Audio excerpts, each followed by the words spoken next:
Hello and welcome back to Aetheral Space 5.30. We are back. Drug. New Aetheral OC. Who is this? What are you talking about? The viewer can't see any such thing. Oh, sorry. Never mind. And it almost doesn't edit these, so... Okay, so guys, we have something a little different today. So we're doing this thing where we're recording really early, but for some reason my stomach hurts, and we've realized that recording early is down bad, so I'm going to let Tan do the reading. And you guys have to be nice to him. And if you're not, I'll eliminate you. Don't worry. None of the iconic Darnell voices are in this chat. Look at it off. Awesome. This is Aetheral Space 5.30, Aether Core. Many years ago... Well, actually, do you want to do a recap? Can you do the recap? Yes. So last time on Aetheral Space, Dragon, Ruth, Lily, and the good lady... we're all going to, like, Corin to take it over and get the spaceship, basically. And on the way, Ruth was like, you better not destroy the city and kill people. And Dragon's like, I'll figure it out. And the good lady was like, am I being kidnapped? And Dragon was like, it's not so bad. And then Lily was like, oh, my brother died here. And then Ruth was like, damn, that sucks. Exactly. The end. That's the recap. That's like the laziest recap I've ever given. Well, let's get into it. That's what's happening now. Many years ago, the first time Neil met her, it was an overcast day. Given the recent weather, it was likely it would rain heavily soon. All but drowning though is unfortunate to be outside the deluge, but the 10-year-old didn't care. Her heroic regulator wouldn't care about little water, so why should he? The best thing to do was consider the whole thing training for the day he was a regulator too. So he stood there on the roof of the orphanage, swinging a stick around as if it were a sword, ignoring the cold biting insistently against his skin. His stick struck empty air again and again, but in his mind's eye he was raining blows down upon a mighty dragon. The orphanage Neil had grown up in was funded by the regulators, but that didn't necessarily mean it was upscale. The regulators supported many such establishments in order to provide a direct pipeline for new personnel. In essence, the governing principle of this initiative was quantity over quality. As such, the orphanage was small, jammed between much larger buildings and the only free space that was available in this part of Corin. Fabric presses on one side, a sizable guard station on the other. The orphanage didn't face out to the street either, but was accessible through an alley. Because of the tall buildings that thus surrounded it on all sides, even when standing on the roof, it was as if you were at the bottom of a square pit. Sometimes sunlight pierced through the square visible above, but on rainy days like this, there were nothing but cold grey visible. Little nails. Visible. That's the point. Good. But yeah.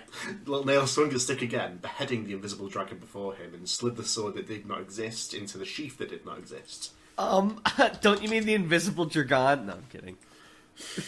Grabs your heart. So used to slaying dragons, I thought I could trick you. Ow, my heart! What the hell? Let it Delayed go. reaction. Yeah, that's how tired I am. That's how fast I was. You are a worthy opponent, he intoned as gruffly as his young vocal cords would allow. Farewell. As he turned away from his imaginary foe, Neil glanced towards the roof's garden. The use of that word was hesitant, as Neil could not remember the last time the garden had been maintained. The patch of green that had been set up a whim had long ago wasted away to a carpet of dying orange. Today, however, things were different.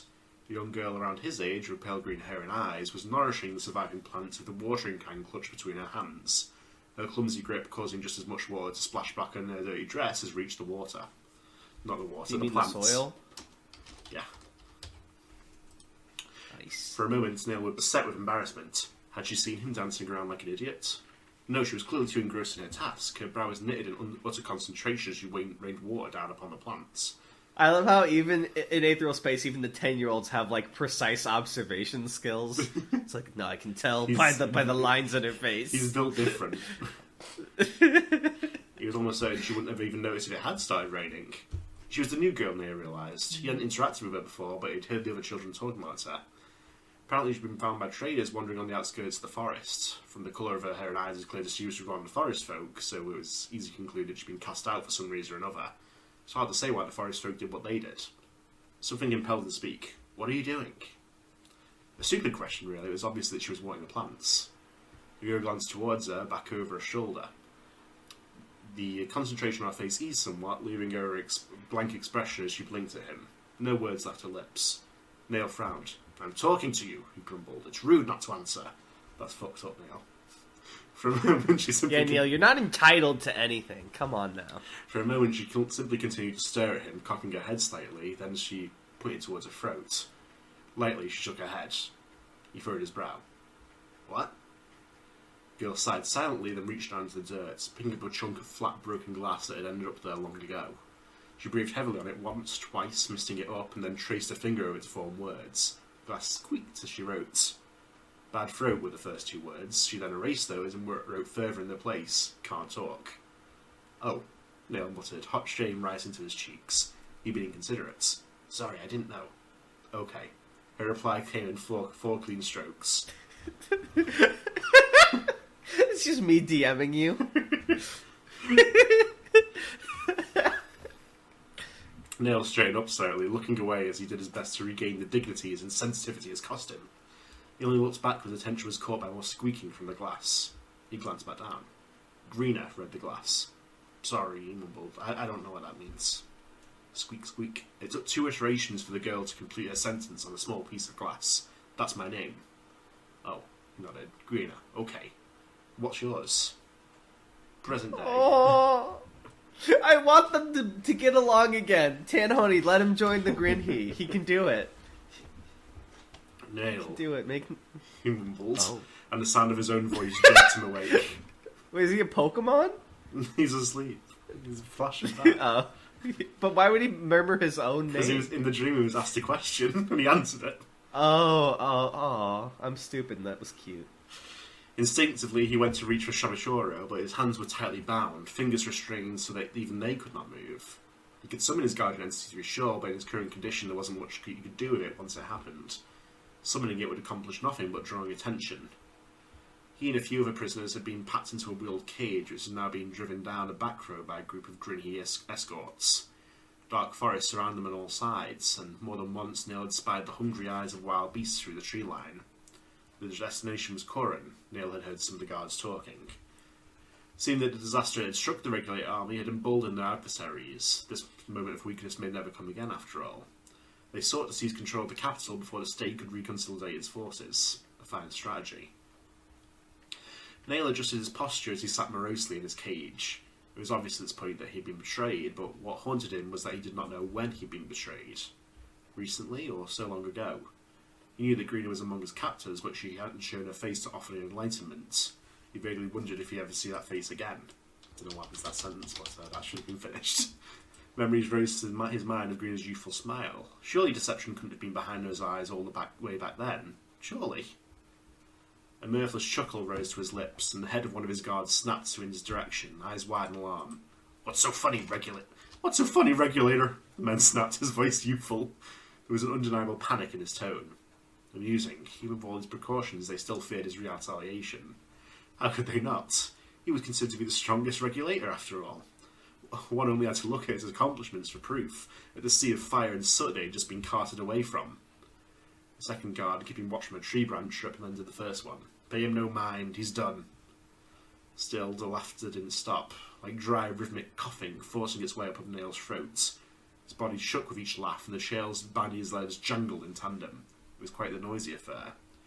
The first guard thumped his fist against the bars, only adding to the din. Hey, he roared, voice cracking. I told you to shut it, Regulator! However, even through all the laughing and the rattling and the shaking of bars, Neil's mind was near silent. It was an ocean of terrible tranquillity, disturbed only by a single thought, endlessly repeating. What a mess, he thought. What a mess this whole world is. A crackle of red ran along his arm. First, one, does that imply he's starting to get the Aether? And two, is he going to become a Chuny villain? Abandoned by the one I thought I trusted most. Forced into these shackles. What a mess this whole world is. Shall I rebuild it in my image? There's a term used more and more among those who study the use of Aether. Aether core. It isn't something Actually, you know what? You know how, like, when a manga gets really popular, there's a spin-off manga? You need a spin-off web serial for Nail's adventures growing up. Aether core. It isn't something that's yet widely accepted, but the basic principles of it are indisputable. The difficulty of first activating Aether differs heavily from person to person. Some can work for years trying to achieve that first tiny spark, some can do it in a matter of months, and some can achieve it without even intending to. The difference in difficulty is not a matter of physical strength. One could train their body more than any other living creature and still never achieve Aether for as long as they live. This theory posits that Aether cannot be activated until the individual who reaches a certain state of mind, the emotional core of their Aether. A light of the mind can only be used after it's found, after all. Only by tapping into their Aether core can a person first begin generating Aether. This is actually interesting. Is someone who would be incapable of feeling because of a psychological illness be unable to use Aether because they feel no emotion, or would they be able to generate it easily because there's no emotion they have to reach? That's an interesting question. I'd have to think about that. It depends because it's not the same for every person. Right. After it's first activated, of course, generation of Aether can take place no matter the individual's mental states, but that original Aether core remains the best for replenishing their stores. For some, the Aether core is a sense of insistent self-determination. For others, it could be the fierce desire to protect those closest to them. Ambition, vengeance, duty, all of these can serve as the core where Aether originates from. Nail Mandarin didn't know this, but the emotion that served as his own Aether core was despair. Oh no, don't tell me he's about to burn/awaken. No, it'll be too sad. I want him to be happy. No! Tan! He better not Aether awaken.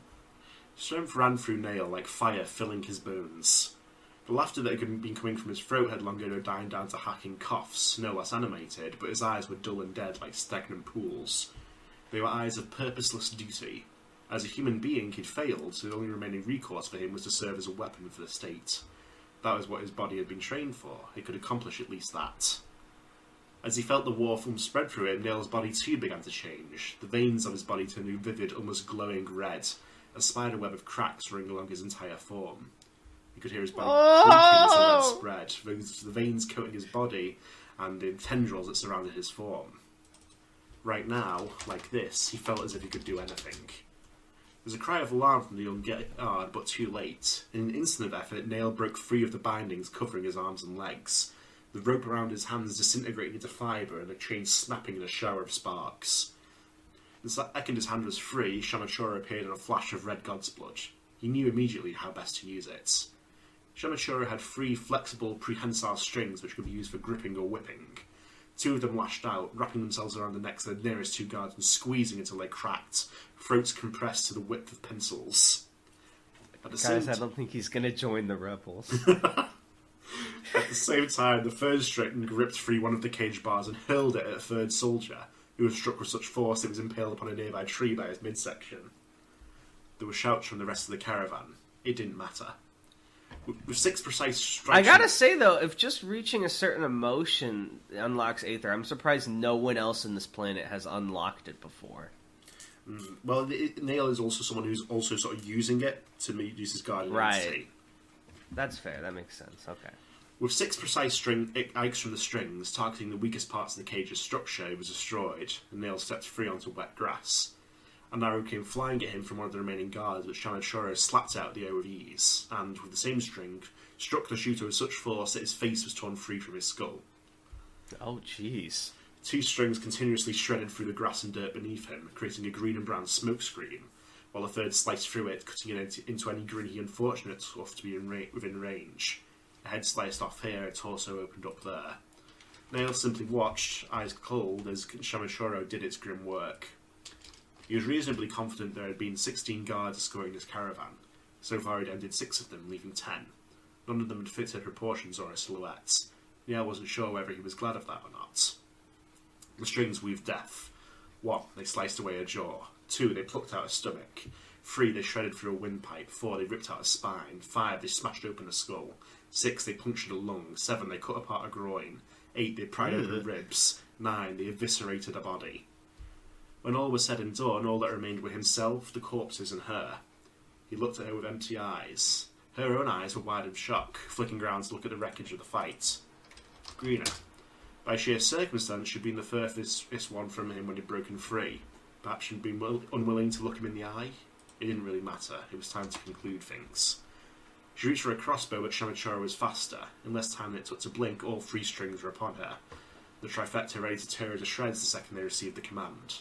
But they would move no further than that. They just hovered there impotently. Grina gulped, Shamachora's first string almost brushing against her throat. The hand that had been reaching for her crossbow slowly retreated back into a neutral position. Her eyes flicked back to Nail. A bitter smile crossed his lips, but his gaze remained dull and clear. They won't move any further, he whispered, almost imperceptibly. It seems I'm still insufficient.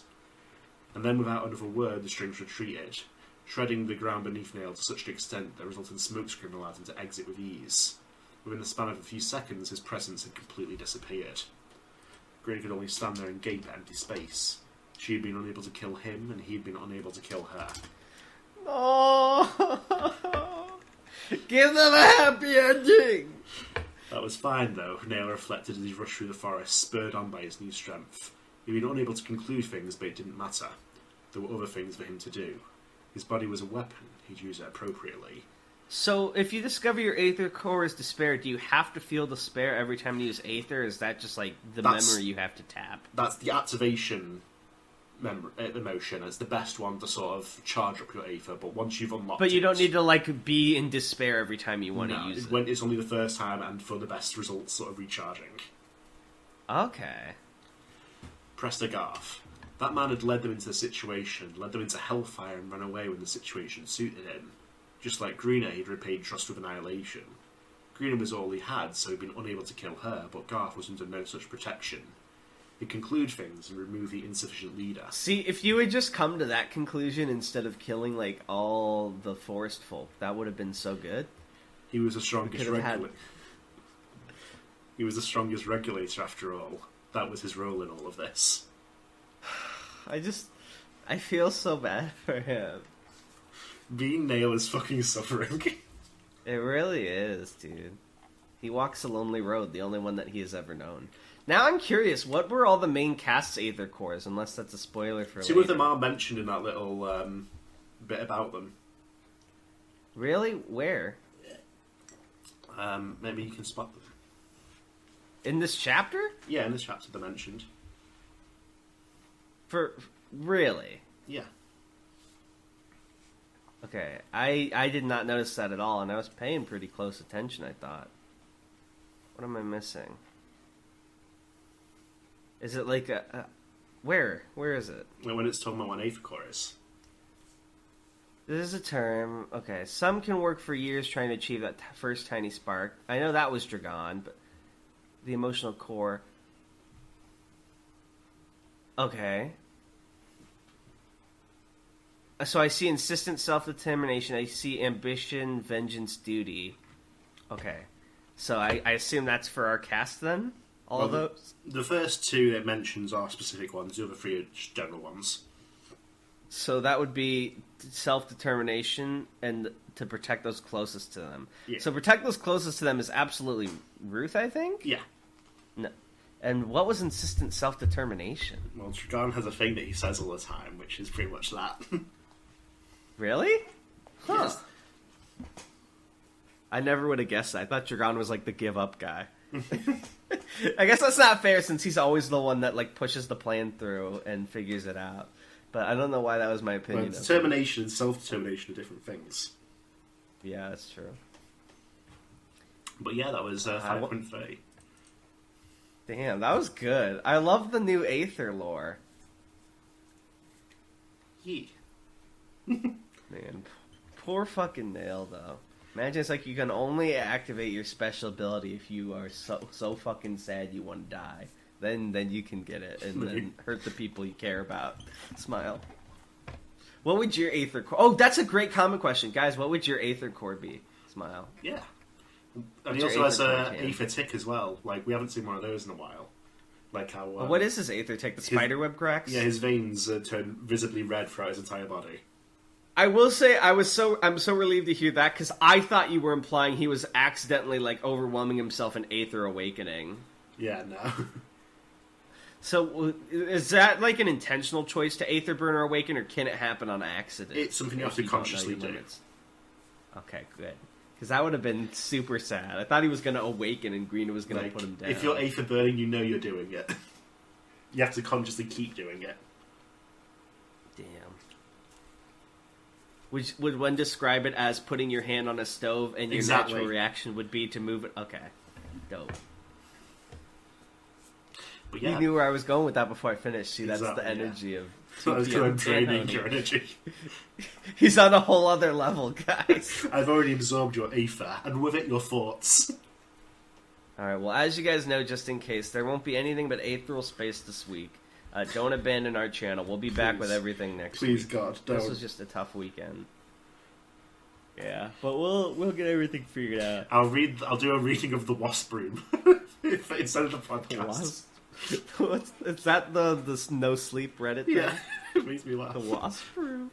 That'll be our next Halloween special is reading No Sleep. Look forward to it next year. Oh, sorry, I forgot my license at home. The penalty for driving without a license is death.